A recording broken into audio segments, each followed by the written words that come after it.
എന്തൊക്കെയുണ്ട് വിശേഷം? എല്ലാവർക്കും സുഖമല്ലേ? ഞാൻ നമ്മുടെ ഒരു 2025 അവസാനമൊക്കെ ആയ സമയത്ത് എനിക്ക് ഇങ്ങനൊരു വീഡിയോ ചെയ്യണം. എങ്ങനൊരു വീഡിയോ ചെയ്യണം എന്നാ 2025 വരെ എനിക്ക് എങ്ങനെയായിരുന്നു എന്നുള്ളൊരു വീഡിയോ ചെയ്യണം എന്ന് ഒരുപാട് ഞാനിങ്ങനെ ആഗ്രഹിച്ചു. എങ്കിൽ പോലും ഡിസംബർ മാസം എനിക്ക് ഭയങ്കര ഹെക്ടിക് ആയിട്ടുള്ളൊരു മാസമായിരുന്നു. കുറേ വർക്ക്സും കാര്യങ്ങളും ട്രാവലും അങ്ങനെയൊക്കെ ആയിട്ട് എനിക്കത് പ്രോപ്പറായിട്ട് ചെയ്യാൻ പറ്റിയില്ല. എന്നാൽ ജനുവരി ആകുമ്പോഴെങ്കിലും ചെയ്യണ്ടേ. ജനുവരി ആയിട്ട് ഇപ്പം 12 ദിവസമായി. ഇനിയെങ്കിലും ഞാൻ ചെയ്തില്ലെങ്കിൽ അത് മോശമാണ്. ബാക്കിയുള്ളവർക്ക് വേണ്ടിയല്ല, എനിക്ക് വേണ്ടിയെങ്കിലും at least I should do that. Because 2025 എന്തൊക്കെയാണ് എനിക്ക് തന്നത്, അല്ലെങ്കിൽ എനിക്ക് എങ്ങനെ ആയിരുന്നു എന്നുള്ളത് ഞാൻ എൻ്റെ തന്നെ ഓർമ്മപ്പെടുത്താനായിട്ട് ഇപ്പോൾ ഇങ്ങനൊരു വീഡിയോ ചെയ്ത് വെച്ചിരിക്കണം. Because it was one of the most wonderful year for me. ശരി, ഞാൻ ഒട്ടും എക്സ്പെക്ട് ചെയ്യാത്ത ഒരുപാട് കാര്യങ്ങൾ എൻ്റെ ലൈഫിൽ നടന്നൊരു കൊല്ലമാണ്. ഞാൻ ആഗ്രഹിച്ച പല കാര്യങ്ങളും മാനിഫെസ്റ്റ് ചെയ്തതിൽ 99% കാര്യങ്ങളും നടന്നൊരു വർഷമാണ്. അത് ഞാൻ ചുമ്മാ പോലും എൻ്റെ വിഷൻ ബോർഡിൽ ആഡ് ചെയ്തിട്ടുള്ള പിക്ചേഴ്സ്, ഞാൻ ശ്രദ്ധിക്കാതിരുന്ന സാധനങ്ങൾ പോലും എൻ്റെ ലൈഫിൽ അൺഎക്സ്പെക്റ്റഡ് ആയിട്ട് നടന്നൊരു കൊല്ലമാണ്. ഒരുപാട് കാര്യങ്ങൾ എനിക്ക് വേണ്ടിയും മറ്റുള്ളവർക്ക് വേണ്ടിയും എൻ്റെ പേരൻസിന് വേണ്ടിയിട്ടും എനിക്ക് ചെയ്യാൻ പറ്റിയ ഒരു കൊല്ലമാണ്. എനിക്ക് അത്യാവശ്യം ഞാൻ ആഗ്രഹിച്ച പോലൊരു സേവിങ്സ് ഉണ്ടായ വർഷമാണ്. എനിക്ക് ആഗ്രഹിച്ച ഒരുപാട് സാധനങ്ങൾ എനിക്ക് മേടിക്കാൻ പറ്റിയ വർഷമാണ്. എൻ്റെ കടങ്ങൾ ഞാൻ വീട്ടിയ ഒരു വർഷമാണ്. 2025 ഞാൻ എന്നെ തന്നെ ഒരുപാട് മനസ്സിലാക്കാനായിട്ട് എഫേർട്ട് ഇട്ടൊരു കൊല്ലമാണ് കേട്ടോ. കാരണം ഞാൻ ഏറ്റവും പ്രയോറിറ്റൈസ് ചെയ്തിരുന്നത് ബാക്കിയുള്ളവരെയാണ്, എന്നെ ആയിരുന്നില്ല ഒരിക്കലും. ഞാൻ എപ്പോഴും ബാക്കി എല്ലാവരെയും കുറിച്ച് ചിന്തിക്കും, എനിക്കെന്താ വേണ്ടേ, അല്ലെങ്കിൽ ഞാൻ എന്ത് ചെയ്താലാണ് ഹാപ്പി ആവുന്നത്, ഞാൻ മെൻ്റലി എങ്ങനെയാണ് ഓക്കെ ആവണേ എന്നുള്ള കാര്യങ്ങളൊന്നും ഞാൻ ഫിഗർ ഔട്ട് ചെയ്യുന്നുണ്ടായിരുന്നില്ല. ഇത് കാരണം എനിക്കെപ്പോഴും ഒരാൾ വേണം, എന്നെ ഓക്കെ ആക്കാൻ എപ്പോഴും എനിക്കൊരാൾ വേണം. പക്ഷേ ഇതെപ്പോഴും എല്ലാ സിറ്റുവേഷനിലും പോസിബിൾ ആവണമെന്നില്ല. ഈവൻ ദോ ആയാൽ തന്നെ നമ്മൾ ഇമോഷണലി വേറൊരാളെ നമ്മളുടെ വിഷമങ്ങൾ പറഞ്ഞ് സഫക്കേറ്റ് ചെയ്യിപ്പിക്കരുത് എന്നൊരു തോന്നലുണ്ടായിരുന്നു മൊമെൻറ്റിൽ. ഞാൻ എന്നെ തന്നെ ഹീൽ ചെയ്യാനായിട്ട് തുടങ്ങി. ഞാൻ ഒരുപാട് എഫേർട്ട് എടുത്തു. എനിക്കെന്താ വേണ്ടേ, എൻ്റെ പല കാര്യങ്ങളും ഫിഗർ ഔട്ട് ചെയ്തു. ഞാൻ മെൻ്റലി സ്റ്റേബിളായ ഒരു വർഷമാണ്. എനിക്കത് കാരണം തന്നെ ഒരുപാട് നല്ല നല്ല മാറ്റങ്ങൾ എൻ്റെ ലൈഫിൽ വന്നൊരു വർഷമാണ്. കുറച്ചുകൂടെ ഓർഗനൈസ്ഡ് ആയിട്ട് കാര്യങ്ങൾ ചെയ്തൊരു വർഷമാണ്. 2025 പറയുന്നതിന് മുന്നേ 24 ഞാൻ ഫസ്റ്റായിട്ട് ജോലിക്ക് കയറുന്നത്. അപ്പോൾ 2025 ഞാൻ ആ ജോലി കണ്ടിന്യൂ ചെയ്യായിരുന്നു. സ്റ്റാർ ഹെൽത്തിൽ ഒരു ഓഫീസിൽ വർക്ക് ചെയ്യായിരുന്നു. It was very hectic job. നമുക്ക് വെളിയിൽ നിന്ന് കാണുന്ന ഒരാൾക്ക് ഭയങ്കര ഈസി ആയിട്ട് തോന്നും. പക്ഷേ ഈ 9 to 5 ജോബിൻ്റെ കൂടെ ഞാൻ വന്നിട്ട് 6 തൊട്ട് രാത്രി 11 വരെ മ്യൂസിക് ക്ലാസ്സസ് എടുക്കുന്നുണ്ടായിരുന്നു. അപ്പോൾ ഞാൻ 2 ജോലി വർക്ക് ചെയ്യുന്നുണ്ട്. അത് കൂടാതെ സാറ്റർഡേ സൺഡേസിൽ വേറെ മ്യൂസിക് ക്ലാസ്സസ് കാര്യങ്ങൾ ഓൺലൈൻ ആൻഡ് ഓഫ്ലൈൻ എടുക്കുന്നുണ്ടായിരുന്നു. അതുകൂടാതെ സോഷ്യൽ മീഡിയ കോണ്ടൻറ്റ് ക്രിയേറ്റിംഗ്, അതേപോലെ പ്ലാനിങ്, അതേപോലെ ഓരോ ആളുകളെ ഹെൽപ്പ് ചെയ്ത് ഇങ്ങനത്തെ പരിപാടികളും കാര്യങ്ങളൊക്കെ എനിക്കുണ്ടായിരുന്നു. ഈവൻ ദോ എൻ്റെ യൂട്യൂബ് ചാനൽ ഞാൻ തിരിഞ്ഞു പോലും നോക്കുന്നുണ്ടായിരുന്നില്ല. എങ്കിൽ പോലും ബാക്കിയുള്ളവരുടെ കാര്യത്തിൽ like I was well planned. ഇങ്ങനെ ചെയ്ത ഇതായിരിക്കും എന്നൊക്കെയുള്ള രീതിയിൽ ഞാൻ അങ്ങനെ മൾട്ടിപ്പിൾ ലെവൽസിൽ ഒരുപാട് ഞാൻ എഫേർട്ട് ഇട്ട് ഒരുപാട് വർക്ക് ചെയ്തൊരു ഇതായിരുന്നു. അത് കാരണം ഞാൻ ഫിസിക്കലി ആണെങ്കിലും മെൻ്റലി ആണെങ്കിലും ഒരുപാട് എക്സോസ്റ്റഡ് ആയിട്ടുണ്ട്. ഈ ഒരു 3 ജോലിയൊക്കെ ചെയ്യാമെന്ന് പറഞ്ഞു കഴിഞ്ഞാൽ റെസ്റ്റ് ഇല്ല. രാത്രി 11 മണി വരെ വർക്ക് ചെയ്ത് കഴിഞ്ഞ് 12 മണി to 1 മണി ഈ സമയത്താണ് ഞാൻ ഇരുന്ന് പഠിക്കുന്നത്. ഞാൻ PG ചെയ്യുന്നുണ്ടായിരുന്നു, ഞാൻ അത് പഠിക്കുന്നുണ്ട്. അത് കഴിഞ്ഞിട്ട് പിന്നെയും എണീക്കുന്നു, രാവിലെ 7 മണിക്ക് മ്യൂസിക് ക്ലാസ്സസ് ഉണ്ട്, അതെടുക്കുന്നു, പിന്നെയും ഓഫീസിൽ പോകണു, പിന്നെയും വന്നിട്ട് ഇതേപോലെ പിന്നെയും മ്യൂസിക് ക്ലാസ്സസ് എടുക്കുന്നു. ഇതിൽ ഓഫീസ് ജോബ് എനിക്ക് ഒട്ടും ഇഷ്ടമല്ലായിരുന്നു. പക്ഷേ മ്യൂസിക് പഠിപ്പിക്കുന്നത് എനിക്ക് ഭയങ്കര ഇഷ്ടമായിരുന്നു. അതായിരുന്നു ശരിക്കും പറഞ്ഞാൽ എന്നെ മെൻ്റലി ഒന്ന് ഓക്കെ ആയിട്ട് കൊണ്ടുപോയിക്കൊണ്ടിരുന്നൊരു സംഭവം. അപ്പോൾ അങ്ങനെ ഞാൻ 3-4 ജോലിയൊക്കെ ചെയ്തിട്ടാണ് ശരിക്കും പറഞ്ഞാൽ ഞാൻ മാനിഫെസ്റ്റ് ചെയ്തിരുന്നത്. അല്ലെങ്കിൽ ഞാൻ എന്താവണം, എനിക്ക് നമ്മളൊരു ഇത് വെക്കുമല്ലോ, ഒരു മൈൽ സ്റ്റോൺ വെക്കുമല്ലോ. ഇപ്പം എൻ്റെ കാര്യത്തിൽ പറഞ്ഞാൽ സേവിങ്സ് ഇത്ര, എൻ്റെ ഡെപ്സ് ഇത്ര ക്ലിയർ ആവണം, അല്ലെങ്കിൽ എനിക്ക് ഇന്ന സാധനങ്ങൾ മേടിക്കണം, ഇന്ന കാര്യങ്ങൾ ചെയ്യണം, ഇങ്ങനെയുള്ള ഞാൻ വെച്ചിരുന്ന ആ മൈൽ സ്റ്റോൺസ് എല്ലാം ലിറ്ററലി 99% കുറച്ച് ട്രാവലിൻ്റെ കാര്യങ്ങൾ ഒഴിച്ചാൽ ബാക്കി എല്ലാം കംപ്ലീറ്റ്ലി ഞാൻ അച്ചീവ് ചെയ്തൊരു കൊല്ലമാണ് 2025. ഹാർഡ് വർക്ക് ചെയ്യാൻ ഓക്കെ ആണെങ്കിൽ നിങ്ങൾ മാനിഫെസ്റ്റ് ചെയ്യുന്ന എല്ലാ കാര്യങ്ങളും നടക്കും. അതിൻ്റെ ലീവിങ് എക്സാമ്പിൾ. കാരണം എനിക്ക് ഞാൻ എൻ്റെ സ്റ്റഡീസ് നിന്ന് പോയൊരു പോയിൻ്റിൽ നിന്ന് ഞാൻ എൻ്റെ ലൈഫ് പോയി എന്ന് വിചാരിച്ച് അത്രയും ഡിപ്രസ്ഡായി പണ്ടാറടങ്ങിയിരുന്നൊരു വർഷമാണ് 23-യും 24-ഉം. 24-ൽ ഞാൻ പിന്നെയും പകുതിക്ക് വെച്ച് ജോലിക്ക് കയറി കഴിഞ്ഞപ്പം ഐ വാസ് ഫൈൻ. ബട്ട് എന്നാലും ഞാൻ അത്ര മെൻ്റലി എപ്പോഴും എന്നെ ഇങ്ങനെ കുറേ കാര്യങ്ങൾ ഇങ്ങനെ അലട്ടിക്കൊണ്ടിരുന്നു. കാരണം പേരൻസിന് ഏജ് ആവുകയാണ്, അച്ഛന് വയ്യ, അച്ഛൻ ഓൾറെഡി ബൈപ്പാസ് ചെയ്തിട്ടുള്ള ആളാണ്, ഹാർട്ട് പേഷ്യൻ്റ് ആണ്. വീട്ടിലെല്ലാവരും, ഞാൻ ഒഴിച്ച് എല്ലാവരും ഹാർട്ട് പേഷ്യൻസ് ആണ്. അപ്പോൾ എനിക്ക് ഇത് ഭയങ്കരമായിട്ട് എന്തെങ്കിലും ഒരു ആവശ്യം വന്നു കഴിഞ്ഞാൽ ആരുണ്ട്, അല്ലെങ്കിലും ഒരു ഹെൽത്ത് ഇഷ്യൂ കാര്യങ്ങൾ ഉണ്ടായിക്കഴിഞ്ഞാൽ ലിറ്ററലി എനിക്കൊരാളും ഉണ്ടായിട്ടില്ല. അപ്പം ഇനി അങ്ങോട്ടൊരു പ്രോബ്ലം വന്നു കഴിഞ്ഞാൽ അറ്റ്ലീസ്റ്റ് കുറച്ച് പൈസ എങ്കിലും എൻ്റെ കയ്യിൽ വേണം എന്നെനിക്ക് തോന്നിയിട്ട് ഞാൻ അതിന് വേണ്ടിയിട്ട് എന്തോ ലിറ്ററലി പറഞ്ഞു കഴിഞ്ഞാൽ എൻ്റെ അങ്ങറ്റം എൻ്റെ സകലമാന ആരോഗ്യവും എൻ്റെ സമയവും എൻ്റെ ഉറക്കവും കളഞ്ഞ് ഞാൻ പണിയെടുത്ത് ഞാനായിട്ട് ഫ്രം ദി സ്ക്രാച്ച് ബിൽഡ് ചെയ്ത് കൊണ്ടുവന്ന ഒരു ലൈഫിലാണ് ഇപ്പോൾ ശരിക്കും പറഞ്ഞാൽ ഞാനും എൻ്റെ ഫാമിലിയും ജീവിക്കുന്നത്. ഇത് ഭയങ്കര പൊങ്ങച്ചം പോലെ അല്ലെങ്കിൽ ഇങ്ങനത്തെ ഒരു സംഭവത്തിൽ പറയുന്നതല്ല.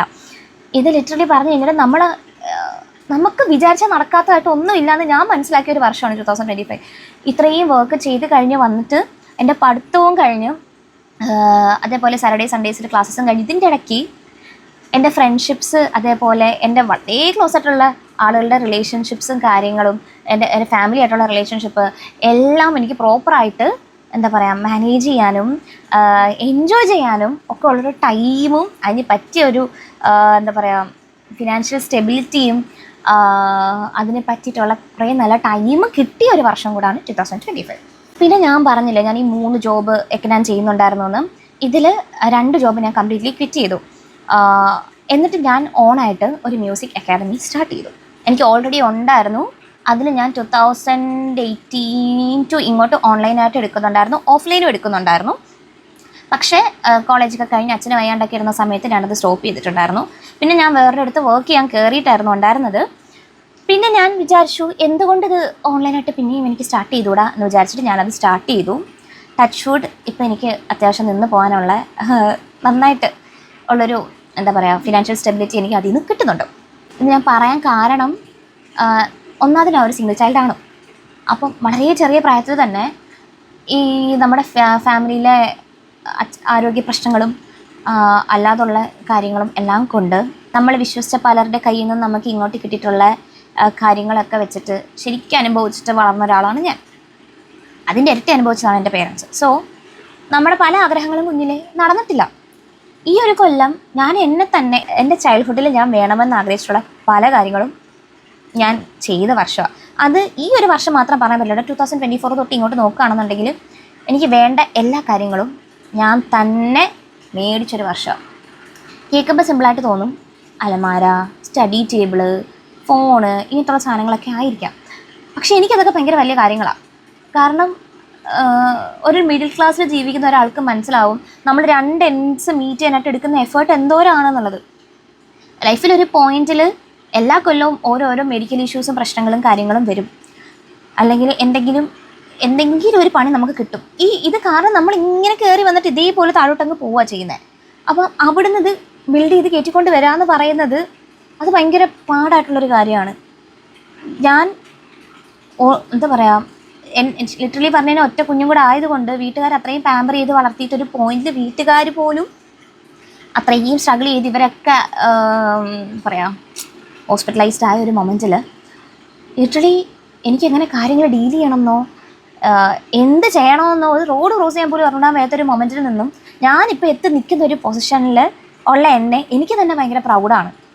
കാരണം ഞാൻ ഇങ്ങനെയൊക്കെ ആവുമെന്ന് ഞാൻ പോലും എക്സ്പെക്റ്റ് ചെയ്തിട്ടുണ്ടായിരുന്നില്ല. അതാണ് പറയുന്നത്, നമ്മുടെ സിറ്റുവേഷൻസ് അല്ലെങ്കിൽ നമ്മുടെ ലൈഫ് നമ്മളെ കൊണ്ട് എത്തിക്കുന്ന ഒരു പോയിൻ്റ് ഉണ്ട്. നമ്മൾ നാളത്തേക്ക് വേണ്ടിയിട്ട് നമ്മളെ പ്രിപ്പയർ ചെയ്യിപ്പിക്കാൻ വേണ്ടിയിട്ട് നമ്മുടെ ലൈഫ് നമ്മൾ എത്തിക്കുന്ന കുറേ പോയിൻറ്റ്സ് ഉണ്ട്. നമ്മൾ അതിൽ നിന്ന് ഒരുപാട് കാര്യങ്ങൾ പഠിക്കും. ആര് നമ്മുടെ കൂടെ നിൽക്കും എന്നുള്ളത് പഠിക്കും. ആരുണ്ടാവത്തില്ല, കാര്യം കാണാൻ വേണ്ടി മാത്രം കൂടെ നിൽക്കുന്ന ആരൊക്കെയാണെന്നുള്ളത് നമുക്ക് റിയലൈസേഷൻ പ്രോപ്പറായിട്ട് തരും. അവിടുന്ന് മനസ്സിലാക്കുക, നമുക്ക് വേണ്ടി ജീവിക്കുന്ന മൊമെൻറ്റിലേ നമ്മുടെ ലൈഫ് നന്നാവത്തുള്ളൂ. നമ്മൾ ഹാപ്പി ആയിട്ട് നമ്മളെ വെക്കുമ്പോൾ മാത്രമേ നമ്മുടെ ചുറ്റിനുള്ളവർക്ക് ആ ഹാപ്പിനെസ് കിട്ടത്തുള്ളൂ. അല്ലാതെ നമ്മൾ ബാക്കിയുള്ളവരെ അവരെ ഫില്ല് ചെയ്യാനായിട്ട് നിൽക്കുമ്പം, അവരെ ഹാപ്പി ആക്കാനായിട്ട് നിൽക്കുമ്പോൾ അവർ തിരിച്ച് നമ്മളെക്കുറിച്ച് അങ്ങനെ ചിന്തിക്കണം എന്നേയില്ല. അങ്ങനെ ചിന്തിക്കുന്നവരും ഉണ്ട്. അങ്ങനെ കുറച്ച് നല്ല ആളുകൾ എൻ്റെ വിരലിൽ എണ്ണാവുന്ന കുറച്ച് ആളുകൾ എൻ്റെ കയ്യിലുണ്ട്. ടച്ച് വുഡ് അത് എനിക്ക് ഭയങ്കര നല്ലതേ ചെയ്തിട്ടുള്ളൂ. ഞാനൊരു ഓൺലൈൻ മ്യൂസിക് അക്കാദമി സ്റ്റാർട്ട് ചെയ്തു. ഞാൻ ഇവിടെ എഴുതി വെച്ചിട്ട് നോക്കിയിട്ടാട്ടോ പറയണേ. പിന്നെന്താണ്, ജോലി വിട്ടു, PG കോഴ്സിന് ജോയിൻ ചെയ്തു, PG കോഴ്സ് പഠിച്ചു, എക്സാം അപ്പിയർ ചെയ്തു, ഒരു ഡിസർട്ടേഷൻ ചെയ്തു. മ്യൂസിക് തെറാപ്പി ആൻഡ് ഇറ്റ്സ് ബെനിഫിറ്റ്സിലാണ് ചെയ്തത്. അത് നന്നായിട്ട് ചെയ്തിട്ടുണ്ടായിരുന്നു കേട്ടോ. എനിക്ക് ഒരുപാട് അപ്രീസിയേഷൻ കിട്ടുകയും ചെയ്തൊരു ഒരു സ്റ്റഡിയാണത്. പിന്നെ ഞാൻ ഒരിക്കൽ പോലും വിചാരിക്കാത്ത എൻ്റെ കംഫർട്ട് സോണിന് വെളിയിലുള്ള സോങ്സിൻ്റെ ടൈപ്സൊക്കെ ഞാൻ പാടാനായിട്ട് ശ്രമിച്ചു. അത് പറഞ്ഞാൽ റെക്കോർഡ് ചെയ്ത് എനിക്കിപ്പോൾ സോങ് കിട്ടിയിട്ടില്ല, അത് വേറൊരു കാര്യം. അതൊക്കെ ഒറ്റ ബുദ്ധി എന്നുള്ള രീതിയിൽ അപ്പം കേട്ട് അപ്പം ചെയ്ത് അങ്ങനെ ചെയ്ത സാധനമാണ്. പക്ഷേ ഞാൻ ഒരിക്കലും വിചാരിച്ചില്ല ഞാൻ അങ്ങനെ പാടും എന്നുള്ളത്. സോ അതെനിക്ക് ഞാൻ തന്നെ നിന്നെക്കൊണ്ട് പറ്റുമോ ഇങ്ങനെയൊക്കെ എന്ന് എനിക്ക് തന്നെ തോന്നിയൊരു മൊമെൻ്റ് ആയിരുന്നു അത്. ഞാനൊരു പേനയെടുത്ത് ഒരു ഒരു എന്താ പറയുക, സ്കൂളിൽ ഈ കോമ്പോസിഷൻ അല്ലെങ്കിൽ അങ്ങനത്തെ ഉള്ള കാര്യങ്ങളൊക്കെ വരുമ്പം നമ്മൾ എക്സാമിന് എഴുതുന്നു എന്നുള്ളതല്ലാണ്ട് ഒരു വരി പോലും ഞാൻ എഴുതിയിട്ടില്ല. കവിത പാടും എന്നുള്ളതല്ലാണ്ട് ഒരു കവിതയോ ഒരു പാട്ടോ ഒന്നും ഞാൻ തന്നെ എഴുതുന്ന ഞാൻ ചിന്തിച്ചിട്ട് പോലുമില്ല. പക്ഷേ 2025 ഞാൻ ഒരു പാട്ടിന് ലിറിക്സ് എഴുതി. അത് ഞാൻ വളരെ വൃത്തിക്കെഴുതത്, എങ്ങനെ എഴുതിയതൊന്നും എനിക്കറിയത്തില്ല. ബട്ട് എൻ്റെ ഒരു സ്റ്റുഡൻറ്റിന് വേണ്ടി ചെയ്ത കേട്ടോ. പക്ഷെ അത് ഞാൻ നന്നായിട്ട് എഴുതിയിട്ടുണ്ട്. അപ്പം ഞാൻ തന്നെ നിനക്ക് ഇത്രയും കഴിവുണ്ടോ എന്ന് ഞാൻ എന്നോട് തന്നെ ചോദിച്ചൊരു സമയം. കാരണം ഐ കാൺട്ട് ബിലീവ് ഇപ്പോഴും എനിക്കത് എങ്ങനെ പറ്റിയെന്നുള്ളത് ഞാൻ ഇങ്ങനെ ആലോചിക്കും. കാരണം എനിക്കത് ഒരിക്കലും എൻ്റെ ഒരു ഇതിലേ ഉണ്ടായിരുന്നൊരു സംഭവമല്ല. ഞാൻ അത്യാവശ്യം മൾട്ടി ടാലൻറ്റഡ് ആയിട്ടുള്ള ഒരാളാണ്. പക്ഷെ ഇങ്ങനൊരു ടാലൻറ്റ് എനിക്കുണ്ടെന്നുള്ളത് ഞാൻ ചിന്തിച്ചതേയില്ല. പക്ഷേ ഇനി അങ്ങോട്ട് നന്നായിട്ട് എഴുതണം എന്നൊരു സംഭവം എനിക്കുണ്ട്, ഒരാഗ്രഹം എനിക്കുണ്ട്. നോക്കാം. മ്യൂസിക് പ്രോഗ്രാംസ് കുറച്ച് ചെയ്യണമെന്നുണ്ടായിരുന്നു, ചെയ്തു. അങ്ങനെ എനിക്ക് കുറച്ച് നല്ല കണക്ഷൻസ് കിട്ടിയിട്ടുണ്ടായിരുന്നേ. പിന്നെ ഫിനാൻഷ്യലി പറയുകയാണെങ്കിൽ ഞാൻ വളരെ സ്റ്റേബിളായിട്ട്, ഇത്രയും കൊല്ലത്തിൻ്റെ ഇടയ്ക്ക് ഞാൻ ഇത്രയും സ്റ്റേബിളായിട്ടുള്ളൊരു കൊല്ലം ഇല്ല. ഫിനാൻഷ്യലി സ്റ്റേബിളായി. എൻ്റെ EMIs, അതായത് ഞാൻ 2024 എൻ്റെ ആഗ്രഹത്തിനനുസരിച്ചിട്ട് ഒരു ഫോൺ എടുക്കുന്നത്. അതെനിക്ക് ഏകദേശം 1.something lakhs ആയി ആ ഫോണിന്. 1.30 1.15 എന്തോ ആയിട്ടുണ്ട് ഞാൻ ആ ഫോൺ എടുത്ത സമയത്ത്. അപ്പം ആ സമയത്ത് ജോലിയും കൂലിയില്ലാതെ നിന്ന ഞാൻ എന്ത് ബുദ്ധിക്കാണ് പോയി ഞാൻ ആ ഫോൺ എടുത്തതെന്ന് എനിക്ക് ഒരു ബോധവുമില്ല. ഒറ്റ ബുദ്ധി എന്നൊക്കെ പറയാം, അങ്ങനെ പോയി എടുത്തതാണ്. അത് അടയ്ക്കാൻ വേണ്ടിയിട്ടാണ് ഞാൻ വേറെ ജോലിക്ക് കയറുന്നത് തന്നെ. അപ്പം എന്തായാലും അതിന് EMI ക്ലിയർ ആവാൻ 2026 ആവും. 25 തുടങ്ങിയപ്പം ഞാനൊരു ബുക്കിൽ ഇങ്ങനെ എഴുതിയിട്ടുണ്ടായിരുന്നു, എനിക്ക് ഈ കൊല്ലം തന്നെ എൻ്റെ എല്ലാ കടങ്ങളും തീർക്കണം എന്നുള്ളത്. അങ്ങനെ ടച്ച് വുഡ് ഞാനത് തീർത്തു. അത് കൂടാതെ അത്യാവശ്യം നല്ലൊരു എമൗണ്ട് ഞാൻ ഗോൾഡിലൊരു സേവിങ് സ്കീം തുടങ്ങി. അതിൽ ഇട്ടിട്ടുണ്ടായിരുന്നു. ഞാൻ ഡിസംബർ ആയപ്പം ഗോൾഡ് പർച്ചേസ് ചെയ്തു. പിന്നെ ഒറ്റ ബുദ്ധി പോലെ കിട്ടുന്ന പൈസ കൂട്ടി വെച്ചിട്ട് ഒരു ദിവസം എൻ്റെ ഒരു ഫ്രണ്ട് എന്നെ വിളിക്കാൻ വരാൻ ലേറ്റായി. അപ്പം ഞാൻ ജസ്റ്റ് ചുമ്മാ ഇങ്ങനെ ഒരു ജ്വല്ലറിയിൽ കയറിയതാണ്.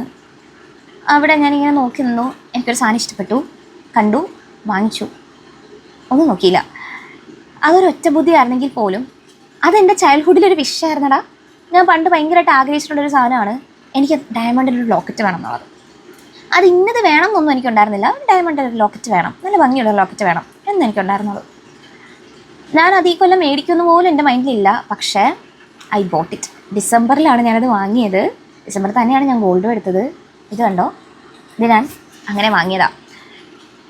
അതൊക്കെ എന്നെക്കൊണ്ട് പറ്റുമെന്ന് പറഞ്ഞു കഴിഞ്ഞാൽ പറ്റുന്ന കാര്യം ആയിരുന്നില്ല. പക്ഷേ ഞാൻ അത്രയും ഹാർഡ് വർക്ക് ചെയ്ത് കിട്ടുന്ന പൈസ ഒരുപാട് അങ്ങനെ അടിച്ചു പൊളിച്ച് കളയാതെ സേവ് ചെയ്ത് വെച്ചിട്ടാണ് ഞാൻ ഇതൊക്കെ ചെയ്തത്. ഇത് ഞാൻ എനിക്ക് വേണ്ടി ചെയ്ത കാര്യങ്ങൾ കേട്ടോ. I love silver rings. Okay, അപ്പം ഞാൻ അങ്ങനെ കുറച്ച് സിൽവർ റിങ്സും കാര്യങ്ങളും അങ്ങനെയൊക്കെയുള്ളത് വാങ്ങിയിട്ടുണ്ടായിരുന്നു. പിന്നെ ഈ കൊല്ലം ഞാൻ ചെയ്തതിൽ ഞാൻ ഭയങ്കരമായിട്ട് ഹാപ്പിനെസ് കണ്ടെത്തിയൊരു സംഭവമാണ്. എൻ്റെ ലൈഫിൽ എന്നെ ഏറ്റവും കൂടുതൽ സപ്പോർട്ട് ചെയ്തിട്ടുള്ളതും എനിക്ക് വേണ്ടി നിന്നിട്ടുള്ളതും എൻ്റെ ഇഷ്ടങ്ങളെ പ്രയോറിറ്റൈസ് ചെയ്തിട്ടുള്ളതും എൻ്റെ അച്ഛനാണ്. അപ്പം എൻ്റെ കയ്യിൽ 10 കാശ് വന്നു കഴിഞ്ഞാൽ ഉള്ള കാര്യം പറയാം, I love to spend for my parents. അതെന്താ എനിക്ക് അറിയത്തില്ല, I really love to do that. അപ്പോൾ അച്ഛന് ഭയങ്കര ആഗ്രഹമായിരുന്നു. ഞാനൊരു 7ാം ക്ലാസ് പഠിക്കുമ്പോൾ തൊട്ട് അച്ഛൻ ഇങ്ങനെ പറയുന്നുണ്ടായിരുന്നു കളർ പ്രിൻ്റർ എടുക്കണം എന്നൊക്കെ ഉള്ളത്. ഞാൻ അച്ഛന് 2025 അത് വാങ്ങിച്ചു കൊടുത്തു. പിന്നെ അച്ഛൻ ആദ്യമായിട്ട് ഫോൺ വാങ്ങിച്ചു കൊടുക്കുന്നത് ഞാനാണ്. അത് ഞാൻ ഏകദേശം ഒരു 15 വയസ്സ് ആ ഒരു സമയത്താണ് മേടിച്ചു കൊടുക്കുന്നത്. 15 17 വയസ്സിലാണ് ഞാൻ മേടിച്ചു കൊടുക്കുന്നത്. അതിനുശേഷം അച്ഛൻ്റെ ലൈഫിൽ അച്ഛൻ ഉപയോഗിച്ചിട്ടുള്ള എല്ലാ ഫോൺസും ഞാൻ വാങ്ങിച്ചു കൊടുത്തതാണ്. അച്ഛൻ്റെ ഫോൺ കേടായിട്ടും അച്ഛനത് പറയാനൊരു ബുദ്ധിമുട്ട് ഉണ്ടായിരുന്നു. അപ്പോൾ ഒരു ദിവസം ഞാൻ അച്ഛനൊരു ഫോൺ ഓർഡർ ചെയ്ത് കൊടുത്തു. അങ്ങനെ അച്ഛനെ ഒരു പുതിയ ഫോൺ ഓർഡർ ചെയ്ത് കൊടുത്തു. പിന്നെ അച്ഛൻ കീബോർഡ് വായിക്കാൻ ഭയങ്കര ഇഷ്ടം അച്ഛനെ. എന്തോ അച്ഛനാണ് നന്നായിട്ട് പഠിച്ചിട്ടില്ല എങ്കിൽ പോലും അച്ഛൻ്റെ ഒരു സ്ട്രെസ് അച്ഛൻ കളയുന്നത് ഇങ്ങനത്തുള്ള ആർട്ടിൽ ഇൻവെസ്റ്റ് ചെയ്തിട്ടാണ് ടൈം. അപ്പോൾ അതിനൊരു സ്റ്റാൻഡ് പ്രോപ്പറായിട്ടുണ്ടായിരുന്നില്ല. അച്ഛനിങ്ങനെ വേണമെന്ന് എപ്പോഴോ പറഞ്ഞത് ഓർത്ത് വെച്ചിട്ട് തൊട്ടടുത്ത ദിവസം തന്നെ ഓർഡർ ചെയ്തു, അത് വാങ്ങിച്ചു കൊടുത്തു. അങ്ങനെ ഒരുപാട് കാര്യങ്ങൾ ചെയ്യാൻ പറ്റി.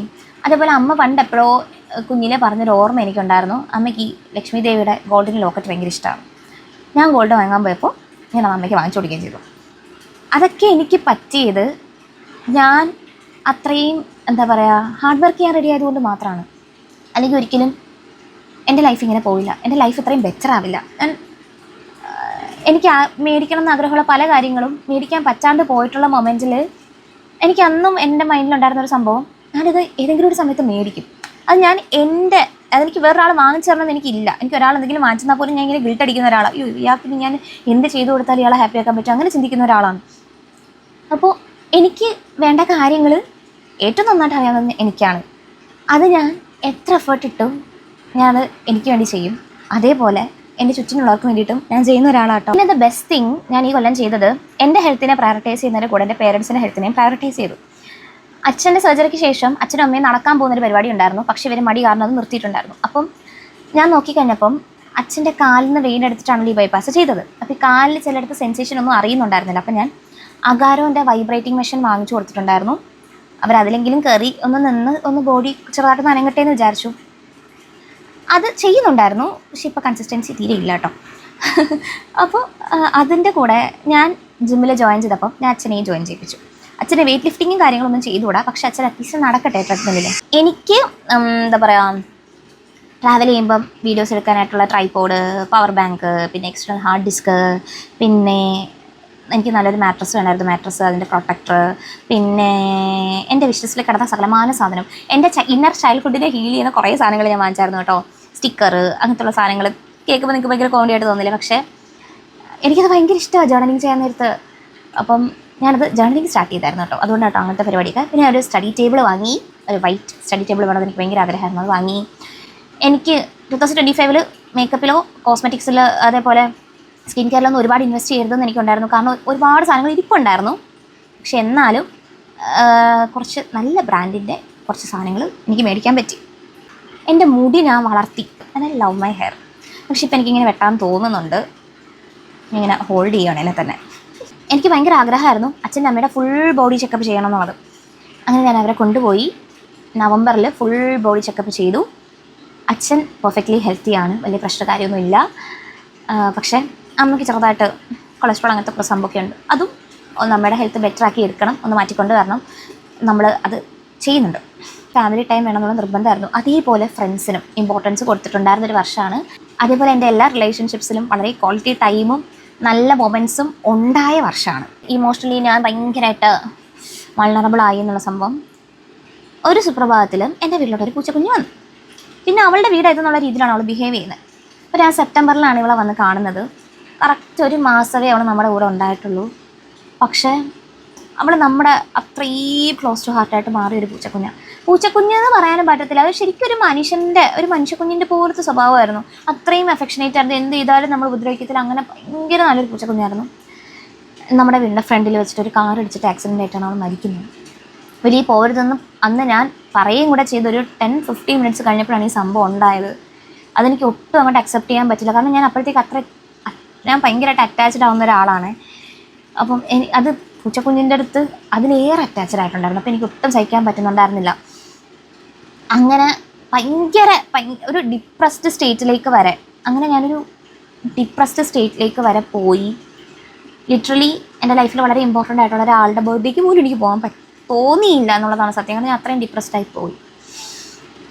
ബട്ട് അവിടെ നിന്ന് കയറി വരിക എന്ന് പറയുന്നത് ഇച്ചിരി പാടായിരുന്നു. അതും ഒറ്റയ്ക്ക് കയറി വരണം എന്ന് എനിക്കുണ്ടായിരുന്നു, ഓക്കെ ആയി വരണം എന്നുള്ളത്. അപ്പോഴാണ് ശരിക്കും പറയാൻ ഞാൻ ഒരുപാട് മെൻ്റലി ഹീലാൻ വേണ്ടിയിട്ടുള്ള എഫേർട്ട് സെൽഫായിട്ട് ഇട്ടത്. ഓക്കെ ആയി വന്നു. അത് കഴിഞ്ഞിട്ട് ഞാൻ പിന്നെ ഒരു അതേപോലുള്ളൊരു വെള്ള പൂച്ചക്കുഞ്ഞിനെ അഡോപ്റ്റ് ചെയ്തു കേട്ടോ. അവളിപ്പോൾ ഇവിടെ ഉണ്ട്, ഞാൻ വീഡിയോയിൽ കാണിച്ചു തരാം. ഭയങ്കര വൃത്തൊക്കെയാണ്. ഇപ്പം അച്ഛൻ്റെ അടുത്ത് ഇരിപ്പുണ്ട്, അല്ലെങ്കിൽ ഞാൻ വീഡിയോ എടുക്കാൻ സമ്മതിക്കത്തില്ല. ഞാൻ അത്രത്തോളം സങ്കടപ്പെട്ടായിരുന്നു ആ പൂച്ചക്കുഞ്ഞ് പോയപ്പോൾ.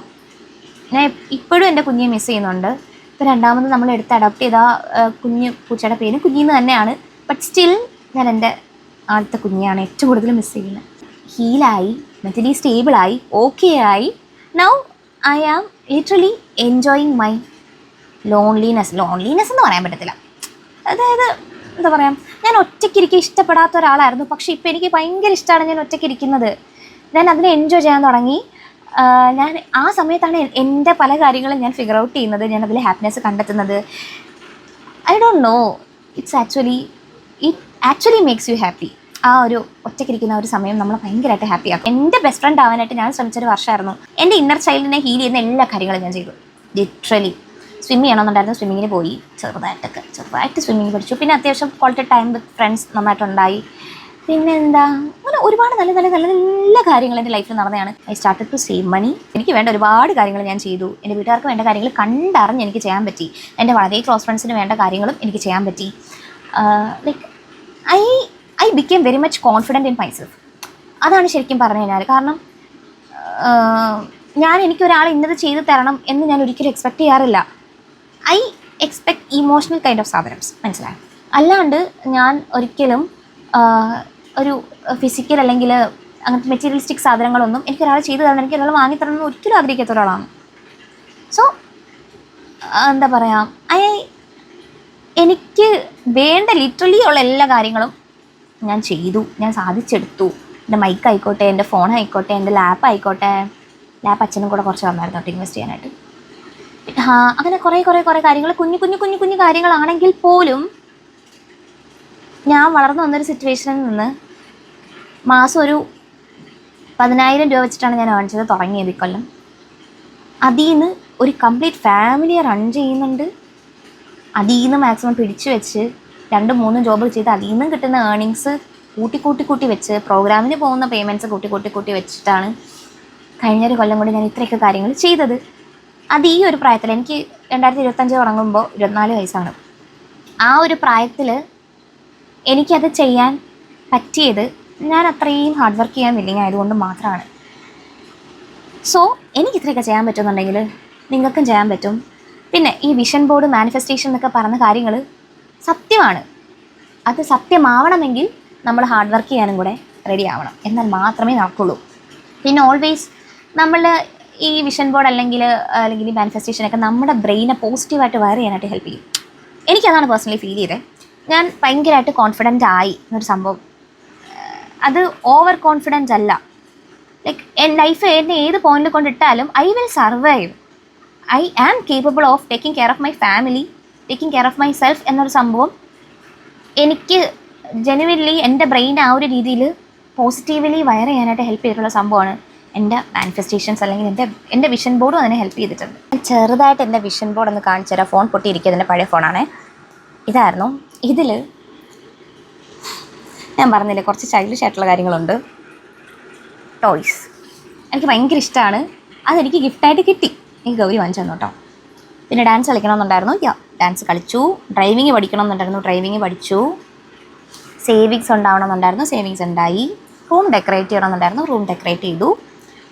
ഹെൽത്തി ലൈഫ് സ്റ്റൈൽ ഫോളോ ചെയ്യണമെന്നുണ്ടായിരുന്നു, ഡൺ ചെയ്തായിരുന്നു. ഗോവയ്ക്ക് പോകണമെന്നുണ്ടായിരുന്നു, നടന്നില്ല ഗൈസ്. പിന്നെ ആർട്ട് റിലേറ്റഡ് എനിക്കൊന്ന് കയറി വരണമെന്നുണ്ടായിരുന്നു, നടന്നു. ഫ്രണ്ട്ഷിപ്പിൻ്റെ ഒരു ഗ്യാതറിങ് വേണമെന്നുണ്ടായിരുന്നു, നടന്നു. വാട്ടർഫോൾസ് കാണാൻ പോകണമെന്നുണ്ടായിരുന്നു, we went to Athirappilly. Okay, അതൊക്കെ ഒറ്റ മൈൻഡായിരുന്നു കേട്ടോ. പിന്നെ പാസ്പോർട്ട് എടുക്കണമെന്ന് വിചാരിച്ചു, നടന്നില്ല. ഈ കൊല്ലെങ്കിലും എടുക്കണം. പിന്നെ മ്യൂസിക് പ്രോഗ്രാംസ് ചെയ്യണമെന്നുണ്ടായിരുന്നു, അത് നടന്നു. സമാധാനം വേണമെന്നുണ്ടായിരുന്നു, കാരണം എൻ്റെ ലൈഫിൽ അത് വളരെ കുറവായിരുന്നു. അത് നന്നായിട്ട് കിട്ടിയൊരു വർഷമാണ് കേട്ടോ. ഇതൊരു ഗിഫ്റ്റിൻ്റെ ചുമ്മാ തികയ്ക്കാൻ വേണ്ടി എന്തോ എടുത്തിട്ടൊരു ഫോട്ടോയാണ് കേട്ടോ ഞാനത്, ആ ഒരു സ്പേസ് തികയ്ക്കാൻ. But I got gifts. ഞാൻ എക്സ്പെക്റ്റ് ചെയ്യാത്ത കുറേ നല്ല ഗിഫ്റ്റ്സ് കിട്ടിയല്ലോ. ഞാനത് I am very grateful for that കേട്ടോ. Enjoy your journey. ഞാൻ എൻജോയ് ചെയ്തു ശരിക്കും പറഞ്ഞു കഴിഞ്ഞാൽ. കണ്ടോ, കോഴിപ്പോക്ക് നടന്നില്ല.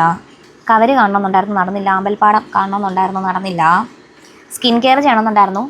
കൺസിസ്റ്റൻസി എന്ന അതിൻ്റെ താഴെ ഞാൻ വെണ്ടയ്ക്ക അക്ഷരത്തിൽ എഴുതി വെച്ചിരുന്നത്, പക്ഷേ കൺസിസ്റ്റൻ്റ് ആയിരുന്നില്ല. എങ്കിൽ പോലും എൻ്റെ സ്കിന്ന് ക്ലിയർ ആയായിരുന്നു. പിന്നെ അതേപോലെ മോശമായി. ഒന്ന് കാമായിട്ട് ഹെൽത്ത് ഒന്ന് ബെറ്റർ ആക്കണം, മൈൻഡ് ഒന്ന് ഓക്കെ ആക്കണം എന്നുള്ള രീതിയിലൊക്കെയാണ് ഞാനത് ചെയ്തത്. അത് ചെയ്തു. ജിമ്മിലും പോയിട്ടോ.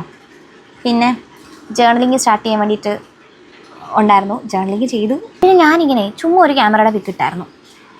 But a very close friend of mine actually bought a camera. അത് കാരണം ഏറ്റവും കൂടുതൽ ബെനിഫിറ്റ് ഉള്ളതും എനിക്കാണ്. സ്റ്റഡി ടേബിള് അതിൻ്റെ ഇവിടെ ഇരിപ്പുണ്ട്, വാങ്ങി. അത് ഒന്നല്ല 2 എണ്ണം വെച്ച്. അത് കുഞ്ഞിലെ തൊട്ടുള്ള എന്തോ ഭയങ്കര ആഗ്രഹമായിരുന്നു കേട്ടോ. റൂം ഡെക്കറേറ്റ് ചെയ്യണമെന്നുണ്ടായിരുന്നു, അത്യാവശ്യം വൃത്തിക്ക് ഡെക്കോർ ചെയ്തായിരുന്നു. Healthy life style. പിന്നെ ഹെൽത്ത് ഞാൻ കുറച്ച് നന്നായിട്ട് പ്രയോറിറ്റൈസ് ചെയ്യും. ഓക്കെ, ഇത് കണ്ടോ, ഇത് കണ്ടിട്ടൊരു മൂന്നാർ വൈബില്ലേ? അപ്പോൾ ഞാനിത് പടം ഇങ്ങനെ ഇട്ടെങ്കിലും ഞാനും ഇത് മറന്നുപോയി. ഇത് വേറെ ആർക്കും അങ്ങനെ അറിയത്തതും ഇല്ല. പക്ഷേ അത് 2026 തുടക്കത്തിൽ നടന്നു കഴിഞ്ഞ് വന്നിട്ട് ഇതുപോലെ ഇങ്ങനെ ഇരുന്ന് ഇത് ചെക്ക് ചെയ്തുകൊണ്ടിരുന്നു. കഴിഞ്ഞപ്പോഴാണ് ഗൗരി പറഞ്ഞത്, just like your vision board, ഇത് നോക്കിക്കാൻ നിൻ്റെ മാനിഫെസ്റ്റേഷൻ നടന്നില്ലേ എന്നുള്ളത്. അപ്പോഴാണ് ഞാൻ ആലോചിക്കുന്നത്, എന്നെ കൊണ്ടുപോയില്ലേ, അവനിത് എങ്ങനെ മനസ്സിലായെന്നുള്ളത് എനിക്കറിയാം. അവൻ കണ്ടിട്ട് പോലും ഇല്ല എൻ്റെ vision board. But it was worth it. നമ്മളിവിടെ നിന്ന് അങ്ങോട്ട് പോയി തിരിച്ചു വന്നപ്പോൾ വയ്യാണ്ടായെങ്കിൽ പോലും it was worth it. Swimming നടന്നായിരുന്നു കേട്ടോ. അങ്ങനെ എൻ്റെ ഈ ഒരു വിഷൻ ബോർഡിൽ വളരെ കുറച്ച് കാര്യങ്ങൾ ഒഴിച്ചാൽ ബാക്കി കംപ്ലീറ്റ് നടന്നു. സോ ഇങ്ങനെയായിരുന്നു എൻ്റെ 2025. I am very grateful for that. കാരണം എനിക്ക് ഇത്രയും ഹാപ്പിനെസ് തന്നൊരു വർഷം വേറെ ഇല്ലടാ. 24ഉം 25ഉം was good. 25 was the best. So അത്രയേ ഉള്ളൂ.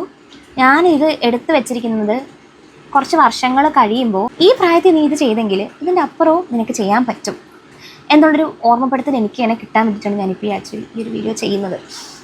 It's not for views, it's completely for self satisfaction. So അത്രയേ ഉള്ളൂ. വീഡിയോ ഇഷ്ടമാക്കിയാൽ like, share and subscribe. By.